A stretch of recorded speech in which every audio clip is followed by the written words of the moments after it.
ایک بادشاہ کا غلام بھاگ گیا۔ کچھ لوگوں نے اس کا تعاقب کیا اور اسے پکڑ کر بادشاہ کے سامنے پیش کر دیا۔ وزیر کی اس غلام کے ساتھ دشمنی تھی۔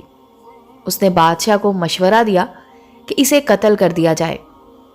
غلام نے ہاتھ باندھ کر عرض کی کہ حضور کے حکم کے سامنے میرا سر خم ہے، کیونکہ میں حضور کا نمک کھا کر پلا ہوں، اس لیے میں نہیں چاہتا کہ قیامت کے دن آپ پر میرے ناحق خون کا الزام ہو۔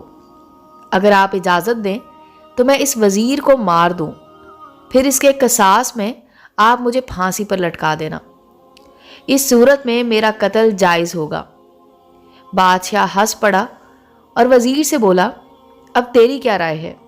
اس نے کہا، جہاں پناہ، میری رائے میں یہ مناسب ہے کہ خدا کے لیے اور اپنے بزرگوار کی قبر کے صدقے اس کو آزاد کر دیں، تاکہ مجھے یہ کسی مصیبت میں نہ پھنسا دے۔